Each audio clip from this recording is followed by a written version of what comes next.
Assalamualaikum warahmatullahi wabarakatuh. Nama saya Debi Anggara, NPM 2174201007. Dengan dosen pengampu Bapak Bram Fikma edisi. Saya berasal dari Universitas Muhammadiyah Kota Bumi, Lampung Utara. Di sini saya akan menjelaskan kejahatan cybercrime yang berada di Indonesia. Kejahatan pertama yaitu kasus peretasan internal Polri.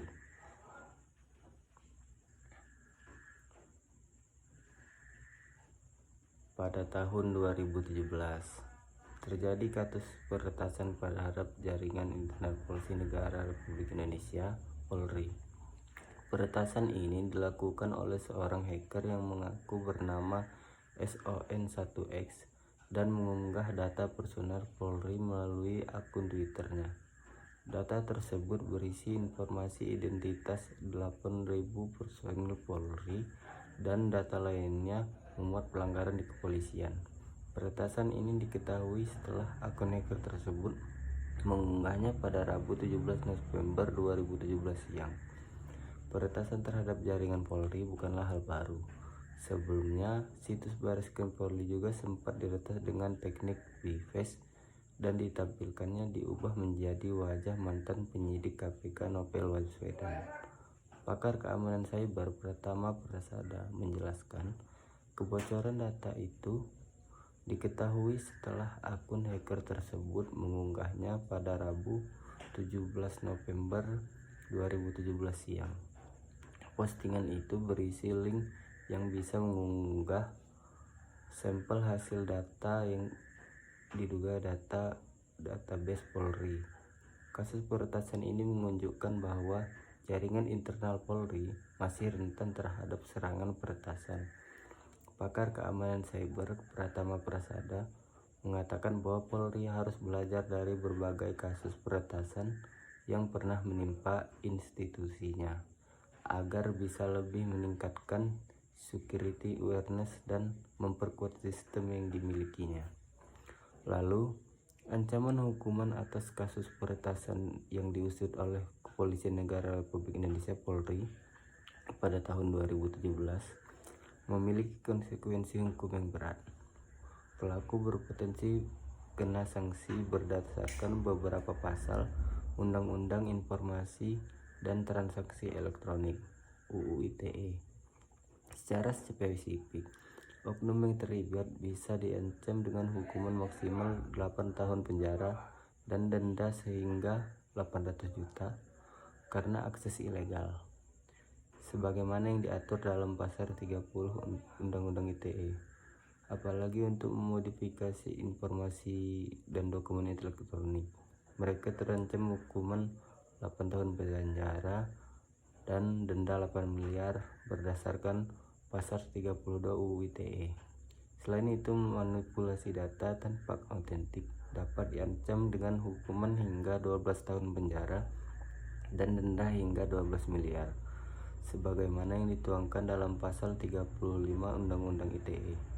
Selain itu, para pelaku juga dapat didakwa berdasarkan Kitab Undang-Undang Hukum Pidana karena pencucian dengan hukuman penjara 5 tahun dengan pasal 353. Konsekuensi hukum ini menyoroti keseriusan kejahatan dunia maya dan hukumannya berat yang terkait dengan pelanggaran tersebut. Namun pada saat ini status tangkapan SON1X belum dipastikan. Kadif Humas Polri Irjen Dedi Prasetyo mengatakan bahwa Direktorat Tindak Pidana Cyber Bareskrim sedang mengusut kasus ini dan akan memberikan informasi yang lebih lanjut. Lalu selanjutnya, kasus yang kedua, kasus pembobolan data BSI tahun 2023.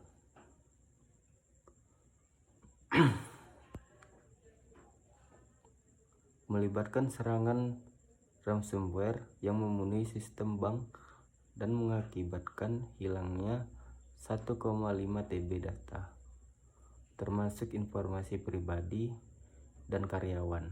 Serangan tersebut dikaitkan dengan kelompok ransomware Carbit yang bertanggung jawab atas lebih dari sepertiga serangan ransomware pada kuartal pertama tahun 2023. Insiden ini menyoroti ancaman kejahatan dunia maya yang masih berlangsung di Indonesia.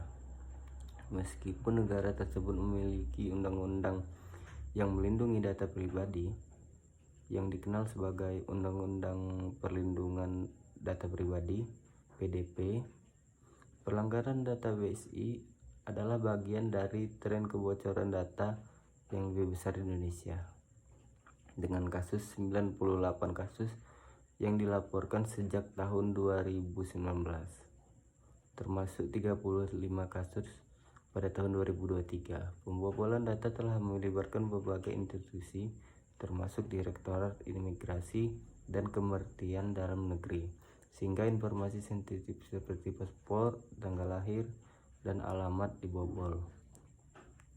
Ancaman hukuman bagi pelaku peretasan BSI pada tahun 2023 ini menyangkut potensi akibat hukum yang tertuang dalam Undang-Undang Informasi dan Transaksi Elektronik (UU ITE).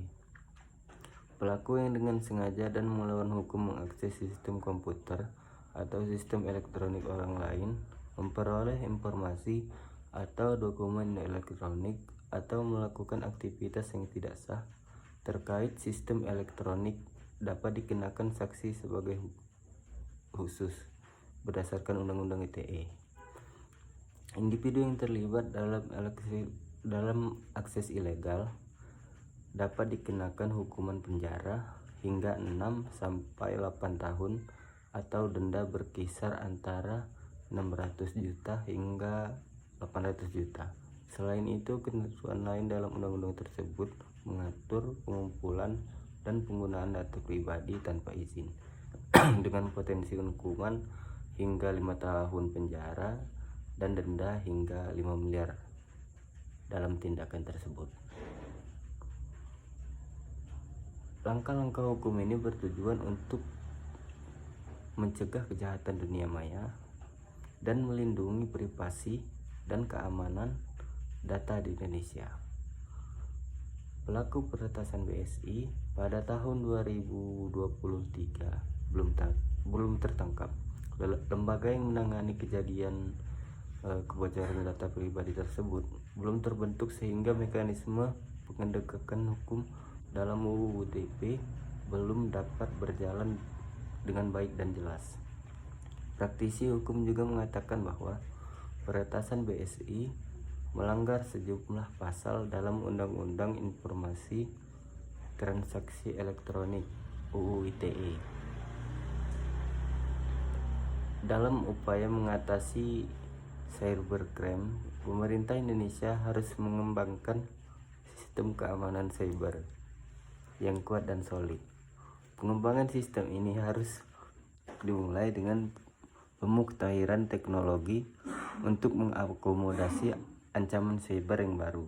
Selain itu, pemerintah juga harus meningkatkan kesadaran masyarakat tentang cybercrime melalui sosialisasi dan edukasi menggunakan media sosial.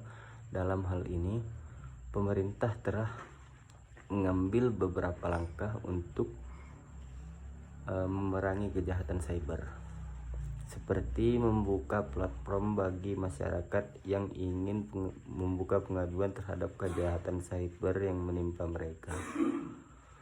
Demikian, itu saja yang dapat saya sampaikan. Apabila ada salah kata, saya mohon maaf. Kepada Allah saya mohon ampun. Billahi fisabil haq, fastabiqul khairat. Wassalamualaikum warahmatullahi wabarakatuh.